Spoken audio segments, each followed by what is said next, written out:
bây giờ giờ nó chơi sấy chè nè thì bây giờ một sấy chè đó bây giờ kia họ chơi nọ luôn một lo cú hành liêu của cha mình nhớ này tiếp lấy sunscreen đó ok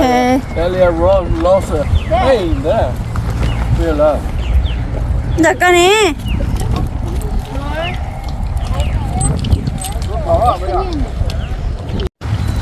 bây giờ lúc chơi sấy vắt chia rồi bây giờ xin nó bây giờ muốn sấy vắt chia nữa giờ muốn sấy chia nữa nên họ nói chơi lỡ hay là vắt chia nó chơi ý loại một cái super đó tôi sai hẳn luôn này cái đó nó cái mà tôi rồi chỉ mà treo non đâu nè phần nào nè em mình chỉ bé muốn thấy nhá ta bé muốn lại thấy nhá ta em cả muốn sai chưa đi trả lời cũng mà lên tòa cá thay đó nên sai đó nè bây giờ muốn thấy nhá bây giờ muốn lại thấy nhá lỡ mình không đâu lên đâu họ nó nữa that big one there. đâu mà họ nắng hả Oh, wow. Big one here.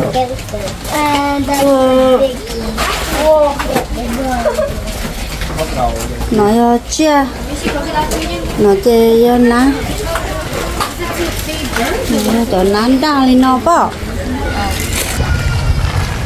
đây là một trái chia nè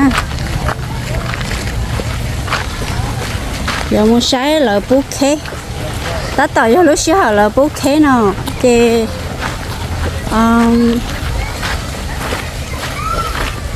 thế nó đã tỏi một trái là bouquet nữa nè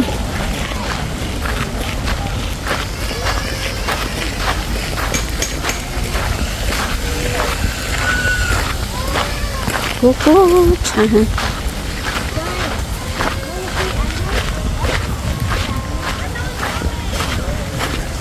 tôi mua áo cô phải nói là áo chỉ là áo cô nó áo mà nè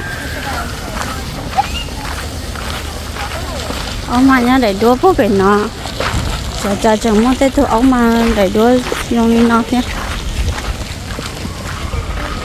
bây giờ một sai là bố khé sầu nó nè chứ là ta tại một bố khé bố quê dùng chỉ sai rồi cái gì mà thế nên tôi tỏ sai khé chống cơ luôn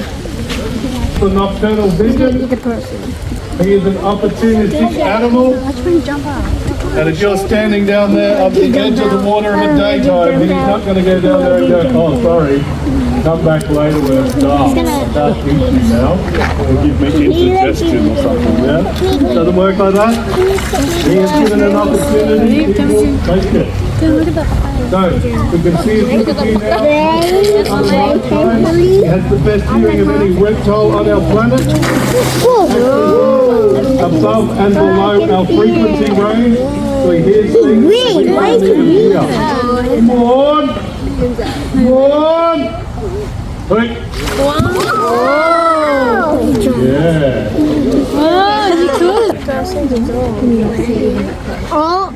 Now, in that skull is denser than concrete.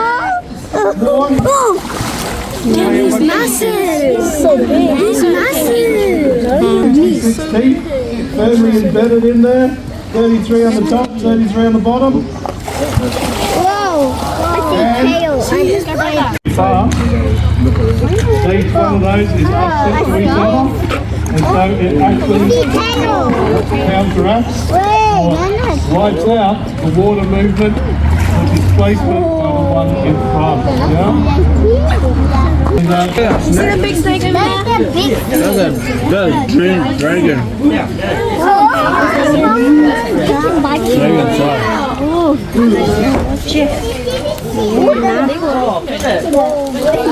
Big. Oh my god. no You guys have the animals see things? Yeah. Cyrus, careful.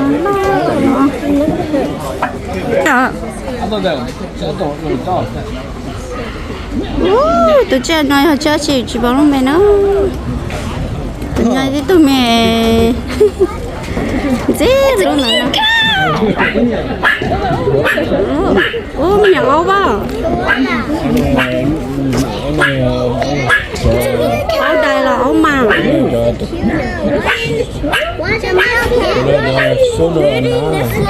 Bây giờ nè.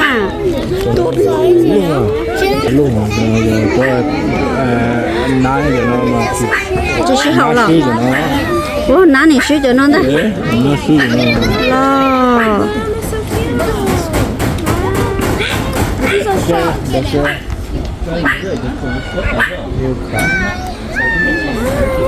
Tụi nó thế thì bỏ trên xe cho nó hậu thì chỉ bỏ lại.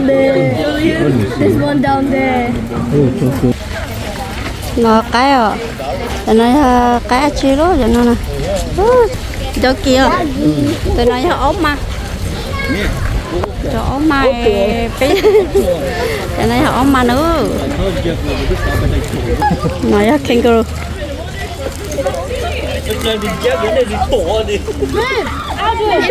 Cái trai này tao nên chứ. They need the big red roost. Cho em đông lên. Chống cho hả? Nên trai. Nên trai nè à?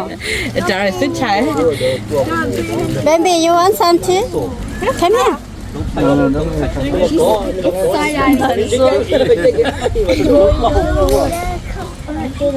Baby, you want to too?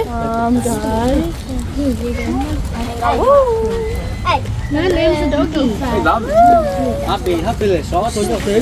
This is still watching it. Xóa con đâu.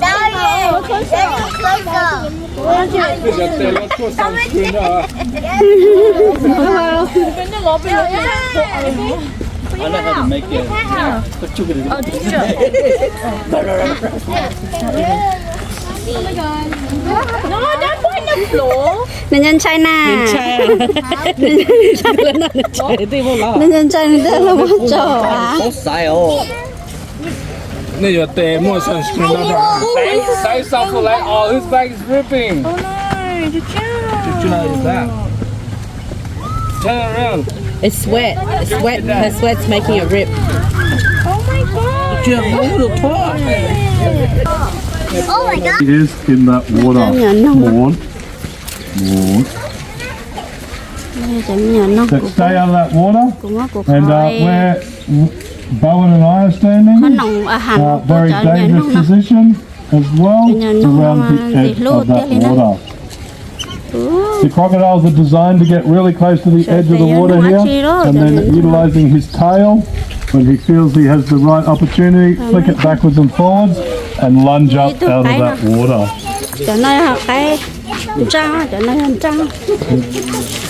The problem is I need to get him to jump in the shallows, but he gets so focused on the girlfriend, he wants to go and see what she's got, what she's getting offered. Tiny little piece of rutile. Look, you've got that. Fraction of a second. And 3/4 of his tail is basically where those two lines change to one. Yeah, right there. So that bit ends up there, and that bit ends up somewhere near Alex's boot. Yeah. Fraction of a second.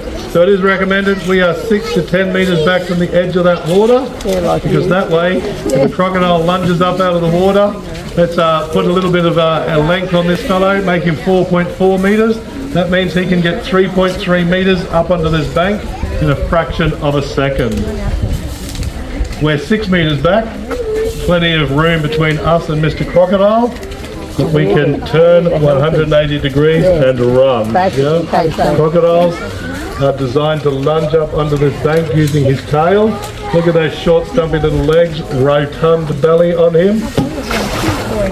He is not designed for running on land. Morn. Tụi nó chơi plata lao là chi? Tụi nó chơi tụi nó có quá. Tụi nó chơi nó nè. Nó tụi chơi chưa? Những cái nó hậu rồi. Tụi nó.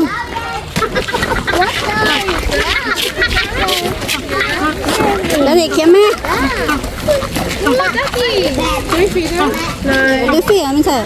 Cái tiếp bò hầu này.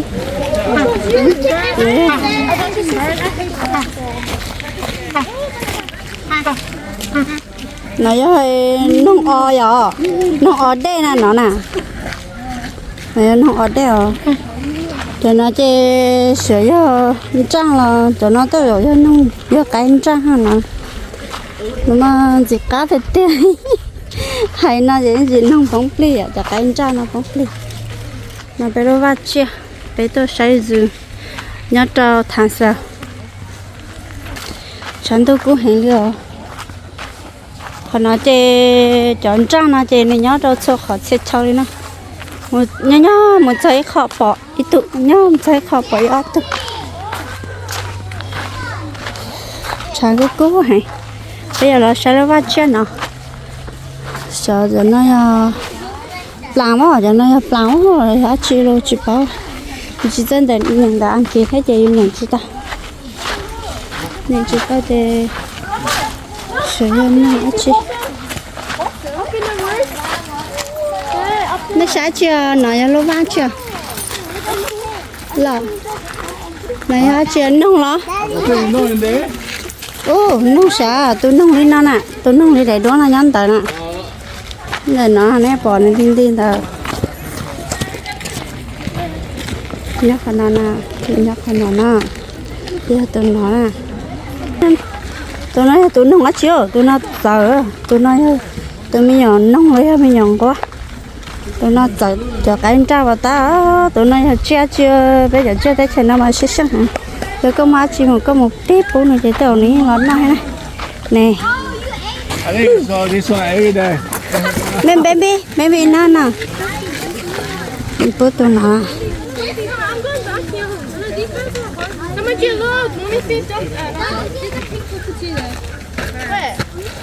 Đấy sao là cái tao nó. Sẽ này vào lần nè. Nè, nè lo cho tao nó nè. Tao nó nè nè ha. Bố tôi nông nè. Tôi nói nông ở trên quá. Nó nè. Ở tôi trên nó nè bà cú chạy cho nó bà. Nhớ nó này họ tôi nó. Để họ cho số nó cho số đầy đủ nó. Để nên họ tôi trên nó không nè. Nhớ lại nó nè. Thay giấy này theo bỏ. Cú chạy cho nó bỏ cái này đó. Nè nè.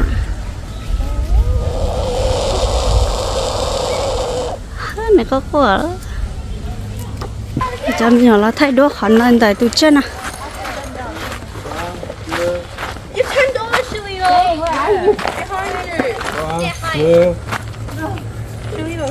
Okay, sit down.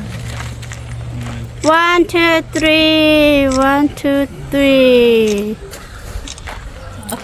1, 2, 3. Tụi nó là tụi chết chưa?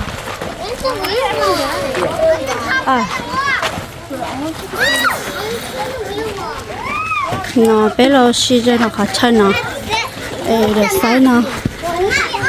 Chỉ dân đó thì mình chỉ tao nó để xí mà. Lúc hạt giống nó. Tụi chơi nó vô ở chí. Tụi chơi nó nè.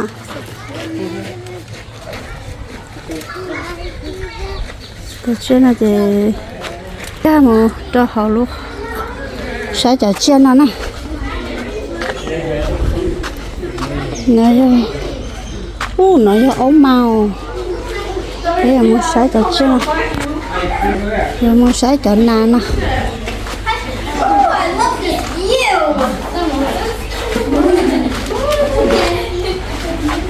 Cho chơi đó thì trong nó nè. Nó tới rồi vô ná. Nó vô cho ná thì con sao. Rồi tụi nó cao à tụi nó nè. Tụi chơi nó là ná cao nè. Ok. Tụi nó là chi nó đỡ. Tụi nó là ná cái nhạc theo.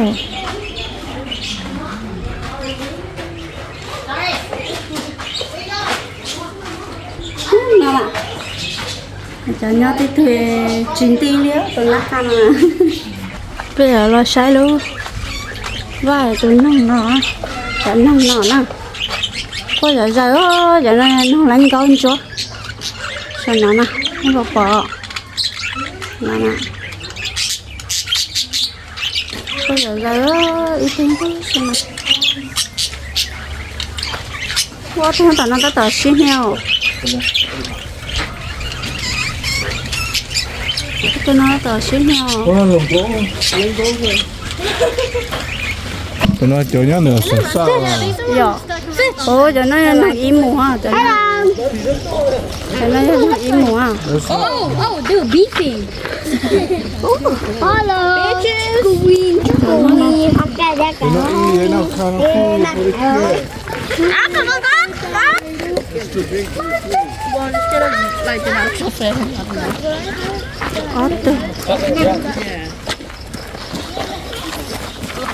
có tự in nữa nó muốn xé cái số nào họ cho nó là để cái xé cái số này nó không có vật tao là nè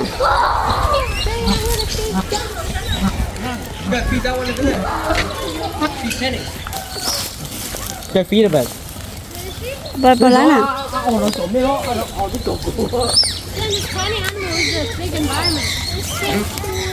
chúng nó ngon na chơi à Can we feed it? ồ là này giống là khen câu luôn nè Can we feed it? yeah you can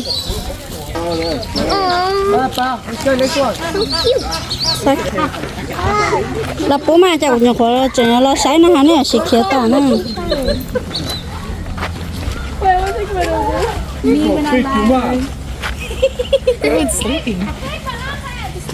ôi gì luôn trong này trong cho đây nó thì kangaroo nhá ok đi nữa nữa lần này ra là đâu đó nó Look, it's moving. Oh, she's coming out. Johnny had the kill.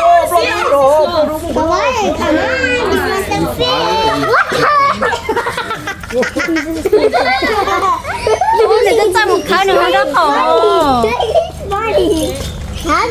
I can do that. nè thấy rồi bố kia yeah you try feed it feed nó bọn nào ồ nó nào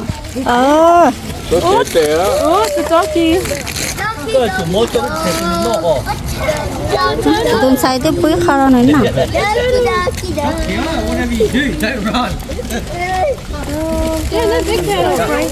ô nó bữa ăn về ít tình luôn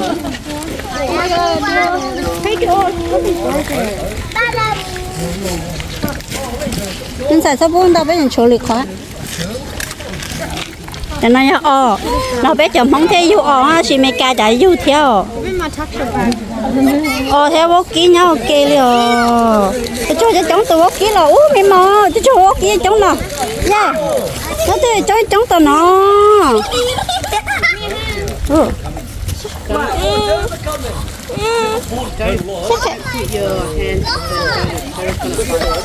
bố lúc nó tao nắm say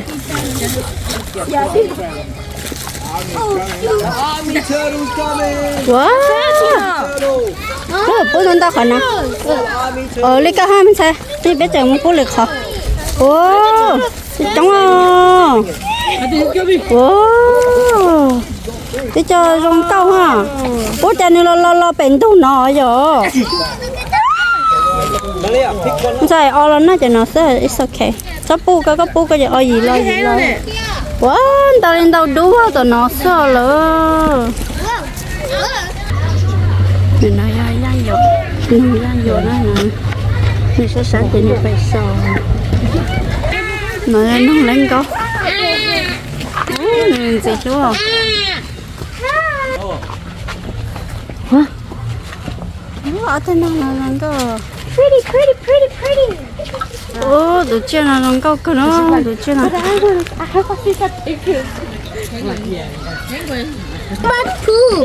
Chúng nó sẽ chết chứ.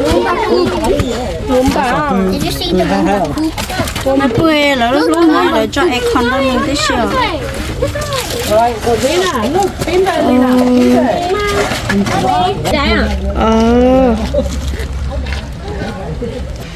Ồ, bé là sẽ từ trên nè nè. Ini tumplay sisi ya. Bây giờ từ trên là gì? Từ trên này giống như là nát cá hết. Từ trên này chỉ là nát cá. Giờ này họ cho. Này ya.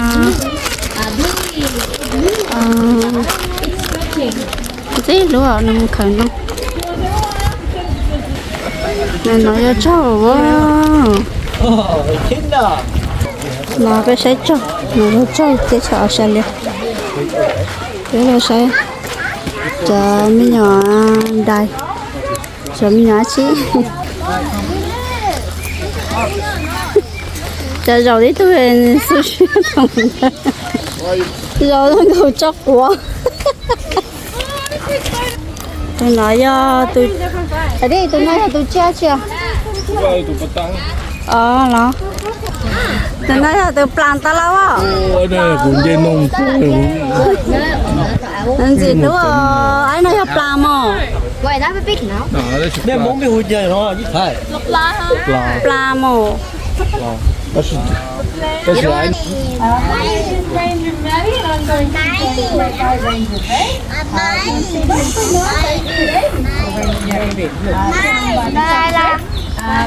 But we are going to get started with some of our food first, which is very fun. Before we get on started, do we have any local stars? You may see some of them flying around. Now this species occupy the same space as another owl, but he's not an owl. The biggest giveaway is actually his feet. So if I lift